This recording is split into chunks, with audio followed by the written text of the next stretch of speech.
रात 12 बजे से पूरे देश में नमस्कार दोस्तों, स्वागत है आपका हमारे चैनल पर। आज हम लेकर आए हैं आपके लिए देश, राज्य, दुनिया की सबसे बड़ी ताज़ा और अहम खबरें। प्रधानमंत्री मोदी के मन की बात रेडियो कार्यक्रम के 127वें एपिसोड का प्रसारण आज किया गया। इस कार्यक्रम में प्रधानमंत्री अलग अलग विषयों पर देश की जनता से संवाद करते हैं। आज के इस कार्यक्रम में प्रधानमंत्री ने कई विषयों पर चर्चा की है, जिसमें छत्तीसगढ़ के अंबिकापुर स्थित garbage cafe, Koraput coffee, Vande Mataram जैसे विषय शामिल हैं। IRCTC पटना से थाईलैंड के लिए एक विशेष टूर पैकेज लाया है, जो 5 नवंबर 2025 से शुरू होगा। इस 7 दिन और 6 रात के पैकेज में बैंकॉक और पटाया के दर्शनीय स्थल शामिल हैं। पैकेज IRCTC टूर पैकेज में हवाई यात्रा, 3 स्टार होटल में आवास और भोजन शामिल है।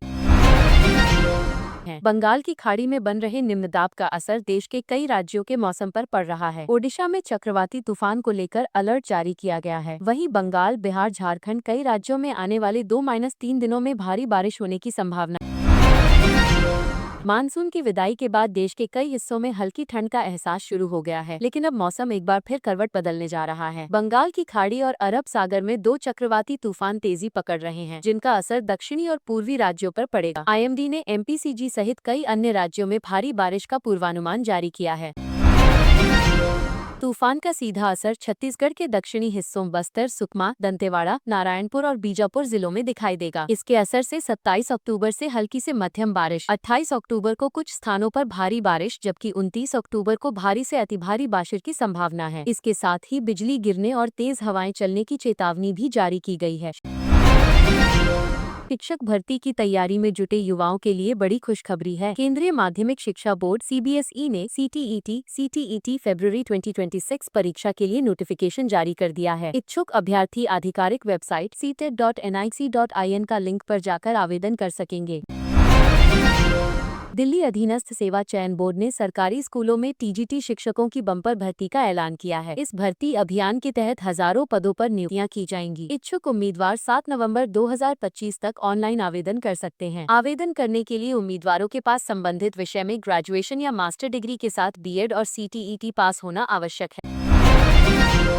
आधार कार्ड हर भारतीय नागरिक के लिए एक जरूरी पहचान दस्तावेज है, जिसका उपयोग बैंक, सरकारी योजनाओं, सिम कार्ड और कई अन्य कामों में होता है। कई बार आपात स्थिति में आधार कार्ड तुरंत उपलब्ध न होने पर मुश्किलें आती हैं। अब आप WhatsApp पर कुछ ही मिनटों में अपना आधार कार्ड PDF फॉर्मेट में डाउनलोड कर सकते हैं। यह तरीका आसान, सुरक्षित है।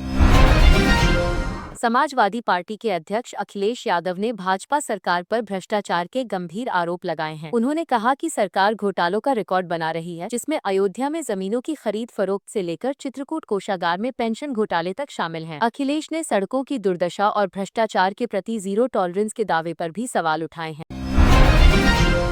SBI के उप प्रबंध निदेशक, मानव संसाधन एवं मुख्य विकास अधिकारी CDO किशोर कुमार पोलुदासु ने PTI को दिए एक साक्षात्कार में बताया कि SBI अगले 5 महीनों में 3,500 पदों पर नियुक्तियां करेगा। इसके अलावा 3,000 CBO पदों पर भी विचार किया जा रहा है। बिहार और झारखंड में विधानसभा चुनाव का माहौल गर्मा गया है। सभी राजनीतिक दल प्रचार अभियान में जुट गए हैं। पोस्टर, रैली और सोशल मीडिया कैंपेन जोरों पर हैं। चुनाव आयोग जल्द पहले चरण की तारीख घोषित कर सका है। जनता अब विकास, बेरोजगारी और किसान मुद्दों पर अपना मत देने को तैयार दिख रही है। दिवाली के बाद लोगों को राहत नहीं मिली है। सब्जियों, दाल और पेट्रोल डीजल की कीमतें फिर से बढ़ने लगी हैं। बाजारों में प्याज और टमाटर 80 से 100 रुपए किलो तक पहुंच गए हैं। सरकार ने स्टॉक चेकिंग और आपूर्ति बढ़ाने के निर्देश दिए हैं, लेकिन आम जनता की जेब पर बोझ बना हुआ है। रोजगार की तलाश करने वालों के लिए खुशखबरी। रेलवे और SSC ने मिलकर करीब 50,000 पदों पर नई भर्ती की घोषणा की है। आवेदन प्रक्रिया नवंबर से शुरू होगी। इस बार भर्ती प्रक्रिया को डिजिटल और पारदर्शी बनाया गया है। युवाओं को सलाह दी जा रही है कि वे आधिकारिक वेबसाइट पर जाकर अपडेट चेक करते रहें। डिजिटल भुगतान करने वालों के लिए बड़ा बदलाव। NPCI ने UPI ट्रांजैक्शन की लिमिट में संशोधन किया है। अब बैंक और वॉलेट के हिसाब से नई सीमा तय की गई है। इन बदलावों का मकसद है सुरक्षा और पारदर्शिता बढ़ाना। यूजर्स को अपने बैंक ऐप में जाकर लिमिट की जानकारी अपडेट करनी चाहिए।